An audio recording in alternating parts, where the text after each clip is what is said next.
Salve, salve, meus queridos irmãos.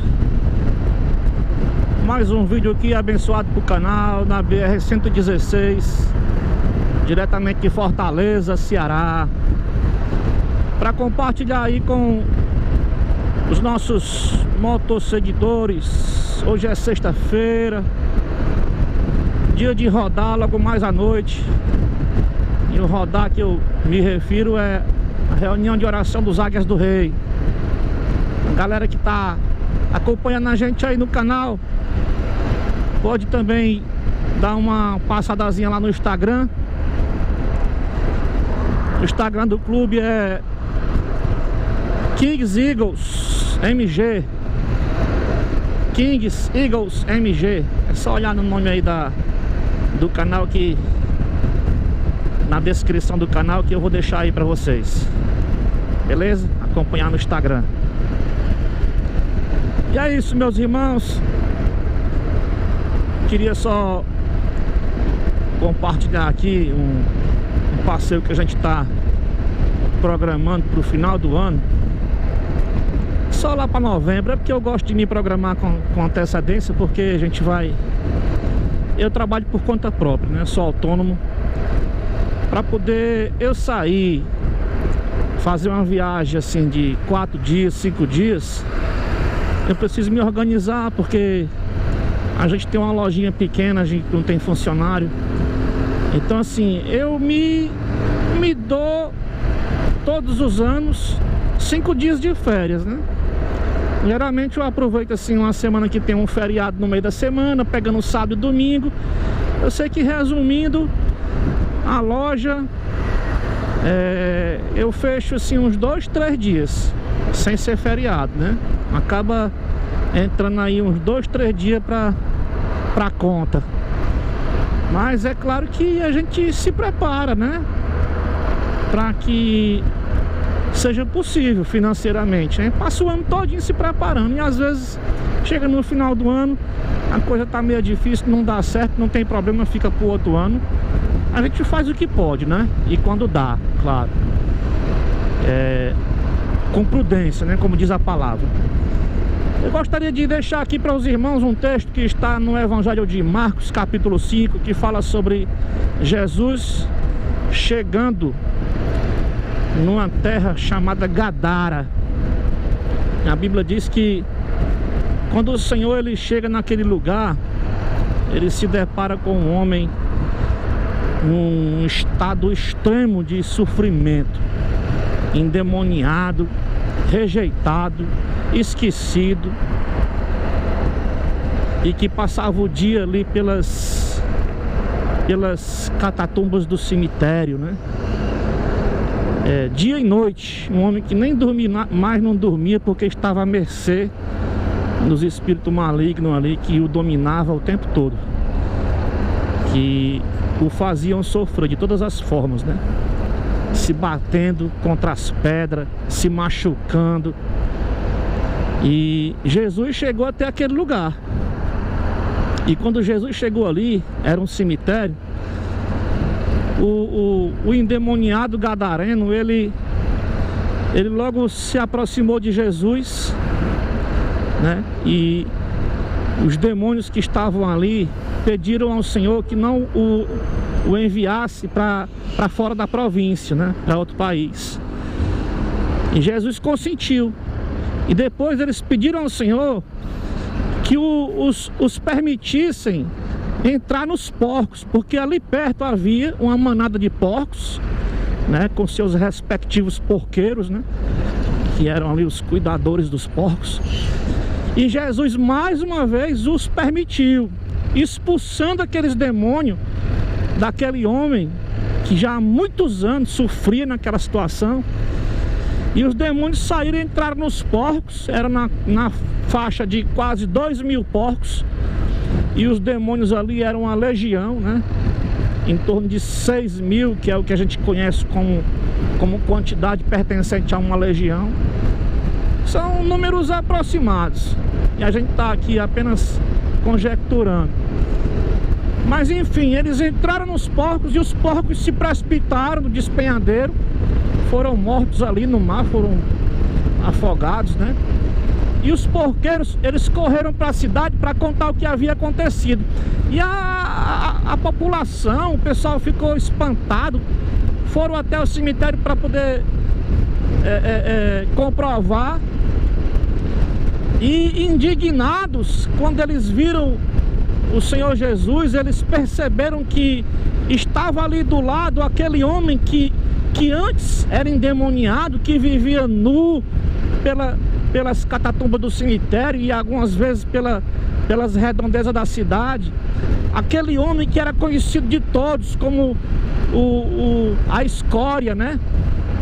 Era conhecido de todos como o endemoniado, o impuro, né? O homem destruído. E ali, quando eles viram Jesus, eles perceberam o homem vestido, a Bíblia diz, em seu perfeito juízo, totalmente liberto daquela situação. E as pessoas sequer perceberam que aquele homem estava transformado, havia sido salvo. Quer dizer, um motivo de tão grande alegria e, por que não, uma tão grande festa a ser celebrada pela libertação e salvação daquela vida. Porém, aqueles homens estavam muito mais preocupados com a perca dos porcos, né, que haviam se precipitado no despenhadeiro. E o que mais afligia aqueles homens era a perca, né, daquilo que era bem material, né, tratado na época. E aquilo fez com que aquelas pessoas pedissem a Jesus que se retirasse da cidade. Jesus, mais uma vez, consentiu, né? Consentiu. E isso só mostra para nós, irmãos, que nós muitas vezes estamos muito mais preocupados com os nossos bens materiais, com os nossos próprios interesses, que na sua maioria das vezes são interesses financeiros, materiais, do que com a salvação, com a libertação, com a transformação de vidas. O que realmente tem valor para Deus, né? A transformação de vidas, independente de qualquer coisa, meu irmão. Independente de qualquer coisa. Às vezes a gente perde alguma coisa que a gente conquistou na vida com relação a bens materiais, ou às vezes um emprego, ou às vezes sei lá o que, mas a gente não consegue enxergar o quanto a gente está ganhando em troca, né? Com relação à nossa paz, com relação à felicidade, à comunhão com Deus, a bênção do casamento, comunhão com os irmãos. Existem certos valores que não se comparam e a gente não consegue entender isso. A gente não consegue ter esse olhar, né, diferenciado do que realmente significa a palavra valor, né, e a palavra preço, né? Todas as coisas geralmente possuem um preço, né, que não se compara com o seu valor, né? E Jesus deixou essa lição para nós. A palavra do Senhor diz que quando Jesus estava se retirando da cidade, o gadareno pediu ao Senhor para ir com ele. E após o Senhor ter consentido com os pedidos, né, dos demônios e daquela população incrédula, quando o gadareno fez o seu pedido, Jesus não consentiu. Jesus disse: não, eu quero que você vá para a sua casa e eu quero que você conte à sua família o que foi que aconteceu com você e como você foi liberto, né? Ou seja, conte o seu testemunho, né? Fale o que Deus fez na tua vida, né? E eu imagino, meus irmãos, a família daquele homem, né, que antes havia sofrido, né, com relação ao comportamento, com relação a derrota, né, do mesmo, a dependência dos espíritos imundos. E agora o cara chegando em casa totalmente transformado, pedindo perdão a todos. Eu comparo com um jovem que que foi vencido pelas drogas e que fez a família sofrer, e que isso muitas vezes resulta numa quebra social, ou seja, ninguém mais quer conviver com a pessoa, ninguém mais acredita na pessoa.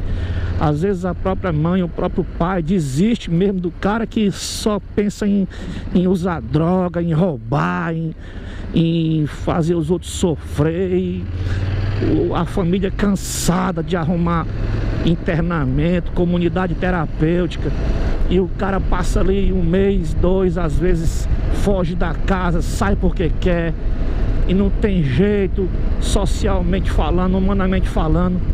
Mas aí vem Jesus na história, né? Jesus, ele entra na história para dizer que tem jeito sim, né? Se você for ler a palavra antes do capítulo 5 de Marcos, você vê Jesus entrando num barco, chamando os discípulos para atravessar o mar da Galileia, o lago de Genezaré, né? Jesus estava indo para Cafarnaum e enfrentou uma grande tempestade.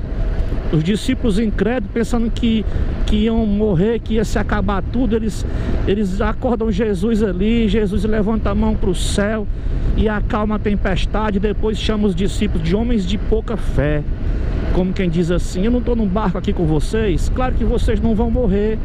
Se vocês estão num barco comigo, se eu estou no barco com vocês, Jesus falando, então simplesmente creia que o tempo difícil vai passar e que a vitória vai vir, né? A bonança vai vir. Eu só quero que vocês creiam na minha palavra. Jesus falando para nós hoje, né?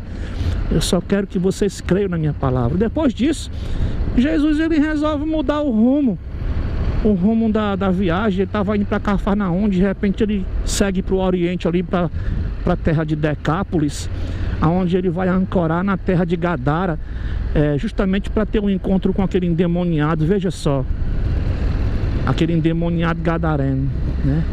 Uma pessoa que vivia num cemitério do outro lado, né, do mapa, totalmente escondido ali na terra dos gadarenos.